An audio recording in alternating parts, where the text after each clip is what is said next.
Hello guys, and today we will do a DevBlog demo. As you can see, we are on the USocketNet backend using the WordPress, and we have an update for application. Instead of having an application, we called it as a project, and on every project we can have lots of variants. For example, think of this entry as a Counter Strike. You can have a deathmatch, you can have a 1v1 or 2v2 or 5v5 variants. So you can go to variants and you can basically edit all the variants within that game. So for example, I have a game called Biryani 1. I can have the color game here. So as you can see, I have my main game here, which is published on Google Play Store. And as you can see, I have my main game here, and we can go to variants because there are lots of game mode. You can have a ball drop, color game, and you can have your own multiplayer inside your own game variant, something like that. So moving on, you can also copy, or every variant has its own project ID. So you can copy this, and it will give you a specific security key for that. You can create variant, and I did remove the automatic refresh because you don't need that in the production. You just need to click on refresh list. There is any update from other administrator, so you can go back instead of clicking the go back button on the browser. And also here you can modify, delete and update, and here you can create project. So that is project browser is basically a game. So we are making a multiplayer server, right? So we should have a list of game, so we can set the game active or not to prevent players from connecting to the game if ever there is a problem or security maintenance for the server, so the player will not be able to connect to that server. So you can see any player from within that is trying to request for a connection from this one will not be given an authority to connect to the Node.js or the real-time multiplayer server. So until I set this to active and update, that is the only time that this application, or I keep on saying application, but this is now a project browser. So that's it. And also the main, for example, your game doesn't have any variant, you can just copy your key. You can see, you can just use your primary project here. You can, if for example your game doesn't have a variant, you can just copy your security key. Moving on, we will move into the exciting part. We have now the cluster viewer. What is cluster viewer? So cluster viewer is basically, for example, MMO multiplayer. They have a server on Asia, one server, just one server in Asia. They have one server on Europe, one server on US. So like the Google Cloud or the Google server, you should strategically position your all server so that you can cater more user. You can provide a reliable connection with a minimum milliseconds or ping latency on your real-time connection to the USocketNet server. So for example, like this, I have here a server which is a bytescriptor that is located on my local host. I can tag this as localhost, and I can add USocketNet server, and I can name this, for example, I have a server which is down right now, which can be found in US, and I can tag this United States,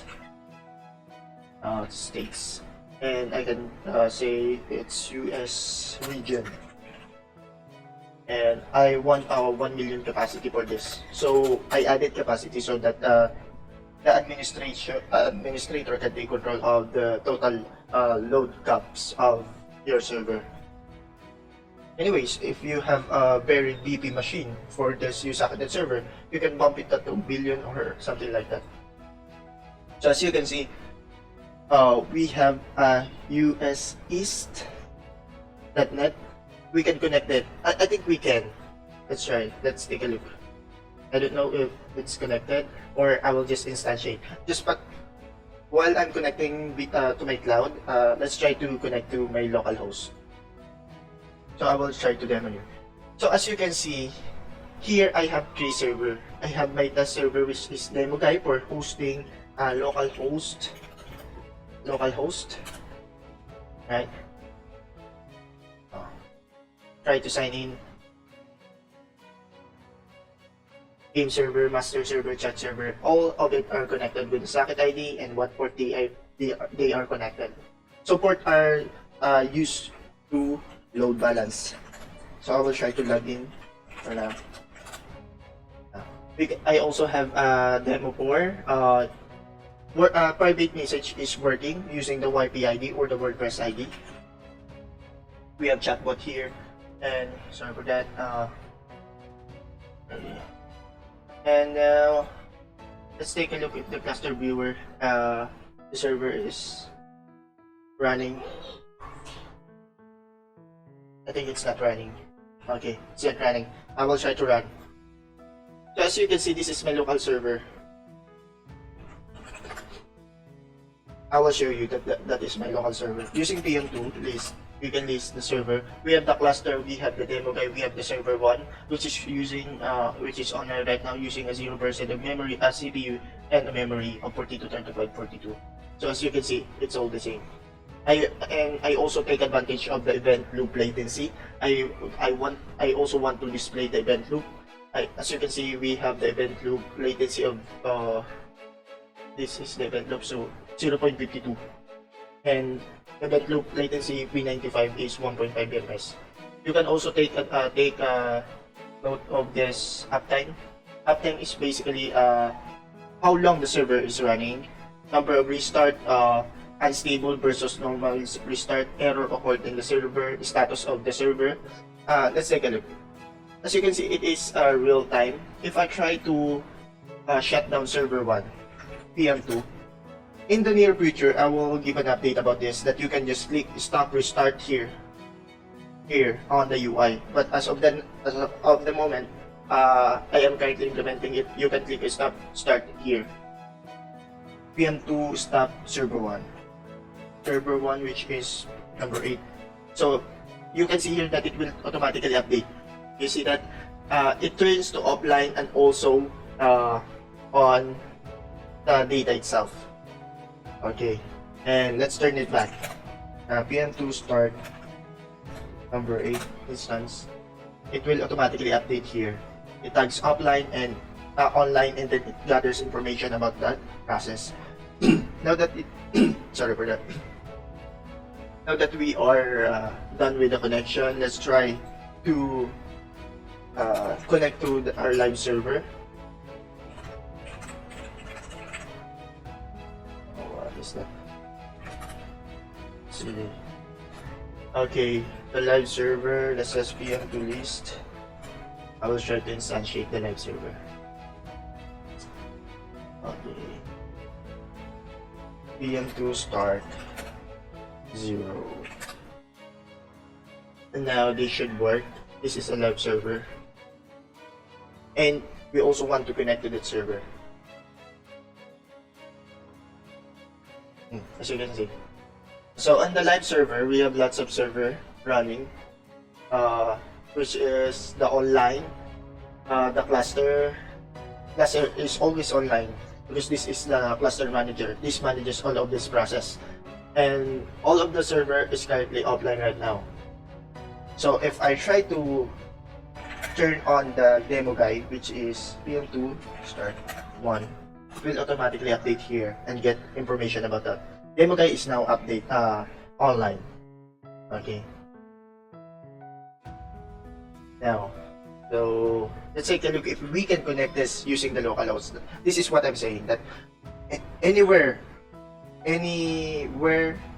you instantiate or you put your REST API server, you can access your real-time server.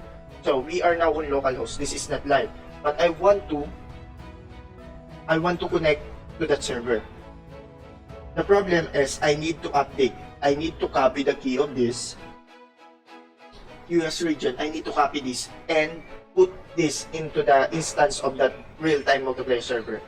So I need to update and restart the cluster so that it will the real-time server know that this REST API permits to connect to that server, because cluster manager server is very important for the USocketNet. It is the one responsible for managing all of the server.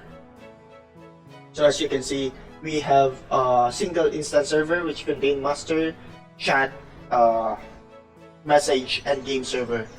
Here we have as part by part. So single master, single message, and single match, and single game. So there will be lots of update on this USocketNet server, which is a real-time multiplayer server for your game or even chat application.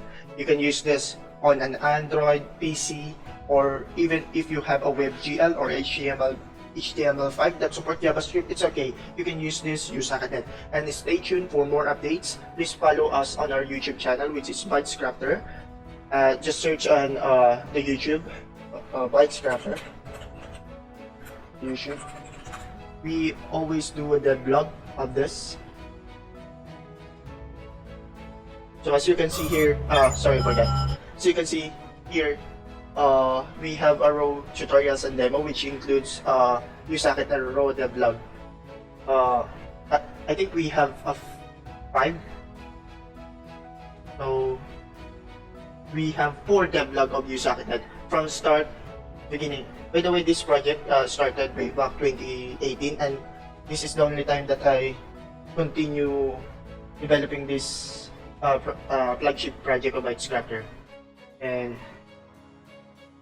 now, please visit our channel and watch and subscribe to our channel for more updates about this. And anyways, you can visit our website at USocketNet. USocketNet at bytescrafter.net. Sorry, we have an SSL error on the homepage, but all of the other than homepage and backend, it is all SSL encrypted. We have lots of DevBlog. You can go to our documentation. Sorry for that. We have documentation here on how to implement. And I think that's it, guys. And hopefully you like the video. Please like the video. And if you have any comments or suggestion, please comment on this video, or you can go to our website as I said before. And that's it. Thank you guys for watching.